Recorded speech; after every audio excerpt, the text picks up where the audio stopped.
I get used to me walking in front of the camera. If you looked at any of my old videos, I always had my butt in the camera before my face.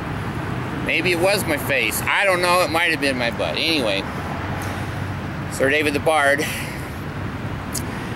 I'm coming to you from a park. It's just a plain park. I have to be on public property because everyone hates me. If I go onto any private property, I will be arrested. Anyway, the BARD machine is just sitting right over there. He's doing his job. He makes money every day. I wanted to bring up a conversation and a subject that demonstrates living in Utah.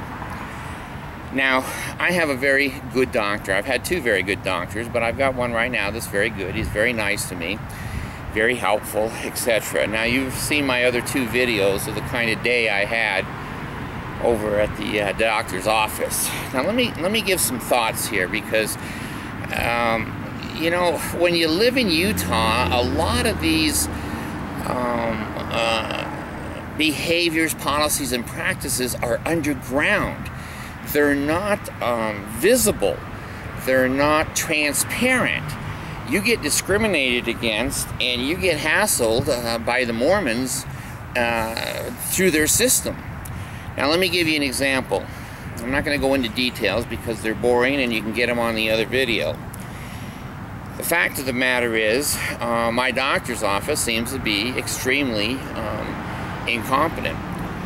They, when I go for my 90-day medications, they don't call in, they don't send the prescriptions in, and they say they do, then the prescription company calls back and says they didn't, and I call back and they did, and they didn't. I had nothing but trouble, and still continue to have trouble with their support staff over at the doctor's office. Well, maybe it's a fluke. Maybe Right Source, which is the company I do business with, is an idiot. Maybe it's not the doctor's office. Well, it's hard to find an idiot. They all wear the same hat and the same clothes, and until they open their mouth, you really don't know who the idiot really is. So, I go over to the doctor's office and I say, listen, I have this order that's in process with the hover round people to get a chair in the house when I'm too tired to walk and I have bad days, and it's $7,000. Now that ain't peanuts. That ain't peanuts. That's a lot of money for Obama to pay for a wheelchair. It's an important oh, damn, I can't think of the word. Appliance. It's an important appliance for older people. So I call over. No, I don't call. Hoveround calls me, 9 o'clock in the morning. And they go, what the hell? Why won't your doctor send the information that was done months ago to us? I said, I don't know. He doesn't seem like an idiot, and every time I've talked to him, he said he sent it to you. He hasn't sent it to us. And I said, okay. All the idiots line up in the lineup. Let me see which one can take their hat off. Remember the old show, What's My Line? This is what it's like. So, I go over to the doctor's office and I say, listen, a hover-round says that you never sent that information to them, and someone's lying and someone's incompetent. May I find out who? Well, they didn't want to take their hat off, so they said, well, let us give you a copy of the paperwork. I said, that sounds good to me. So they gave me a copy of the paperwork that they indeed had sent to Hoveround the medical information that was needed. Now I know that Hoveround is the idiot. So I go back to Hoveround and I say, your hat is off. I've got notes right here, who was talked to, and I've got a fax with a number on it that shows it went right to your company. He says, you're right. You're absolutely right. The problem is they're not to send it to us. They need to send it to Humana, and they should know that. But they don't know that, so we have tried to call them 8 times over 2.5 months. We can't get them. We have left detailed messages for them. They don't call back. They're closed all the time. We leave messages and messages. They don't pick up their phone. We're trying to let them know they're idiots. They need to take their hat off and send that to the insurance company, Humana. And I said, well, listen, the BARD's thinking here, why don't you send it over to Humana? You got a copy of it. That makes sense to me. They go, well, that does make good sense, but the federal government rules are that it must come directly from the doctor's office because we're a private company and they think we're going to lie, cheat, and steal. And I said, you will. So, okay. So now I go back over to the doctor's office. I say, you know, I don't know why your girl doesn't know the proper address to send this to in the first place.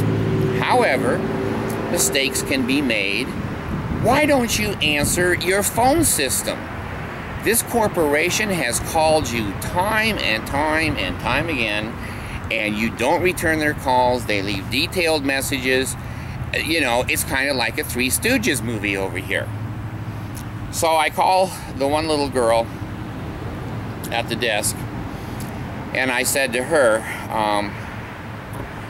I have some information here from Hoveround that says the times and the dates that they tried to contact your office and were unsuccessful to let you know you sent it to the wrong address. I'd like to email it over to you, and all I have is a fax number. She says, well, we don't have any emails here. I said, no, wait a minute. See, I'm still courteous at this point. I said, wait a minute. You make $2 million a week in that office over there, and not one damn person has an email? She says, that's right. It's fax only. Fax only.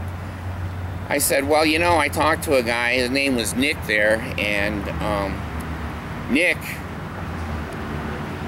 is going to come out, and he and I are going to talk to you. She says, well, you're not a very nice person. I said, get in line. The BARD is never a nice person when he meets incompetent people. She said, well, you can't call me incompetent. So she hangs up on me. Now, this is a doctor's office, okay?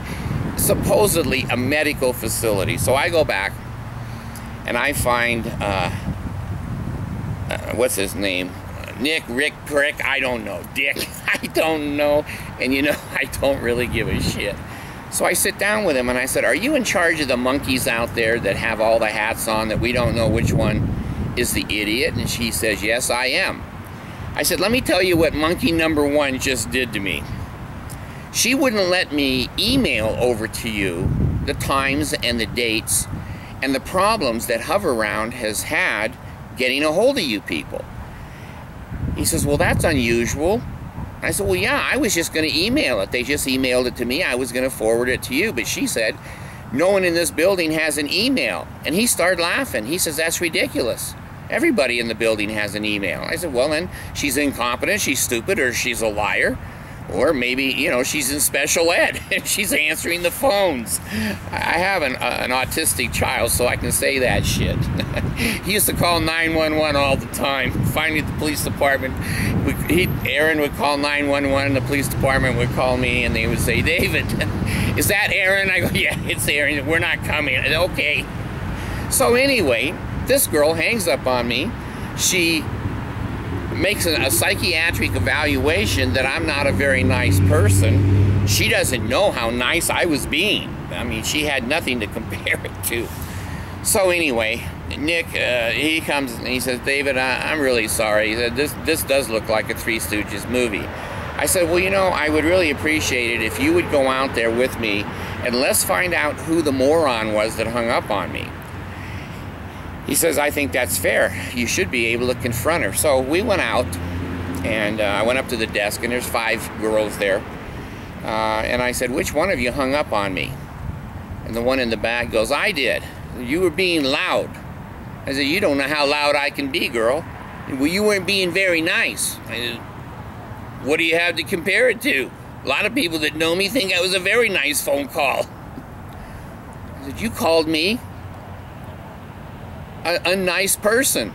You started a character assassination. And then I said you were incompetent because there's not an email in the entire medical complex here. Well, I'm sorry. Well, you know, I'm not looking for apologies. I'm just trying to tell you it's unprofessional. You don't hang up on medical patients. Some of us are mentally ill. Some of us are seniors. We can't hear well and have to speak loud. Some of us are midgets. Some of us have two heads. Some of us have no brains. And you're dealing with a very diverse population. This is not BYU. This is the real world. So just, you know, be more professional. Don't hang up on people. You should have put the call up to your supervisor. If you couldn't handle me, send it up to the supervisor. So everyone in the office is looking at me. All the patients are looking at me that are waiting for some kind of service. Nick is standing there beside me shaking his head, and he's got the letter in his hand from Hover-Round and said, hey, we're not doing the job. The BARD has a point here. So I left quietly. Well, I told you. When a doctor calls you, it's never good information. It's cancer. It's death on your doorstep. Doctors don't call and go, hey, I kind of like to have a chat with you. Let's hang out. Let's go get a drink together. It doesn't happen that way. So my phone machine screens really well for me. And so he calls on the phone machine. He says, BARD, we need to talk. And okay, so I thought about it for 24 hours, and I was sitting in my chair, and I thought, you know, I know what it's about. I know that little girl ran to him, BYU bunny, never had a boyfriend in her life, and said the BARD made me cry. So it was. I picked the phone up and I said, you know, BARD here, new asshole coming. He said, well, listen. He said, I understand you were in here yesterday and you said some rude things to my staff. And I think that you need to apologize. It only needs to be one sentence, but it needs to be written. And if you don't do that, I'm not going to be your doctor anymore. I'm putting you out under a tree. I go, wait a minute. Now, I'm trying to be cool because, you know, he's a legislator. He's a senator, a state legislator here in the state of Utah. I come here sometimes from Kangaroo City to get some good treatment. So this guy's probably 45, 47 years old. You would think he has some common sense. So I say to the man, have you heard the other side of the story? He says, what do you mean? And I said, well, when I was practicing professionally, I never made administrative decisions about hiring and firing and promoting and whatever until I hear the entire story. I said, have you talked to Nick? He says, no, I haven't. I says, well, I think you should. Don't you want to get the whole story? And he said, yes, I'm going to call him and talk to him. I said, fine. So the doctor hangs up. Now, I know how these things go. I used to live in Utah. I know how these things go. First of all, he's probably a stake president, and you don't fuck with stake presidents. When they order you to do something, you bow your damn head and you say yes. You get your typewriter out. Typewriter. I'm so damn dated. You young people don't even know what a typewriter is. Anyway, you get the thing out that makes messages. iPad, iPhone, I don't know. You get the damn thing out and you start typing and you start saying, hey, I'm really sorry that you said I was an unnice person, and I'm very sorry that you lied to me and said there were no emails in the office, and I'm very sorry that you made me get dressed, get out of bed, and come over and hand deliver something to you that could have been just forwarded from email, and I'm really sorry that you hung up on me. That's the Mormon way. That's the Mormon way. He's a stake president, and by God, you don't cross their ass, and they become the judge, jury, and the executioner. Now, here's my problem. He's an excellent doctor for me. He's an excellent doctor. But what kind of judgment does that show? When a doctor requires an apology and never asks you your side of the story or someone else's side of the story, or threatens to evict you, which in this day and age is difficult because only in certain companies take certain doctors and you got to go looking all over the community. It's very inconvenient. You got to transfer all your medical records, all of your prescriptions. You know, it's one of these things where somebody spit on the ground and the policeman blew his head off with a shotgun. It's true, there's a law that you don't spit on the ground, but God, isn't there a little bit of an overreaction there?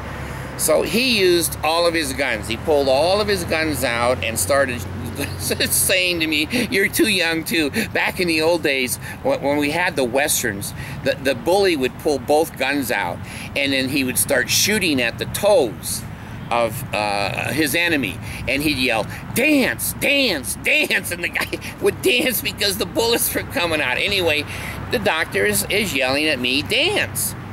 So he said, "Well, I'll check it out." I said, "Okay." Now, he didn't call back. Now, if he'd called back within 5 or 10 minutes, my ass would have been grass. He would have said, "Hey, I've talked to everybody, and you're the asshole, and you're out of here, or apologize." He didn't call back. Saturday. He didn't call back. Sunday. He didn't call back the holiday, Labor Day, Monday. I don't know what he's going to do Tuesday because I'm recording before Tuesday. But it's obvious that he got new information, or he would have called me right back. Now, when you're a state president and you're a Mormon, what do? You don't make mistakes. The cult will not allow mistakes.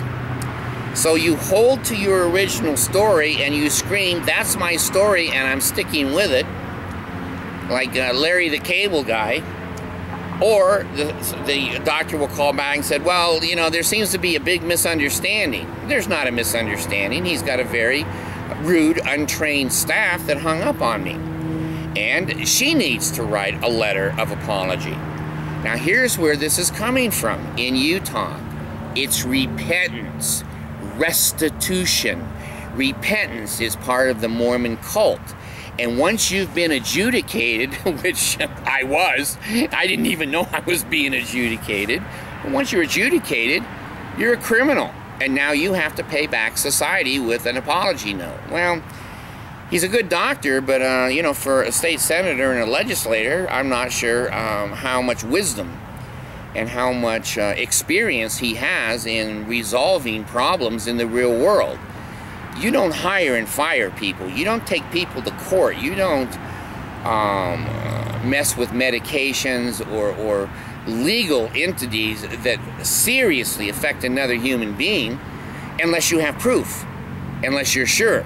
And in your hand. I didn't go over to their office saying, "Hoveround said they've called you, they've called you."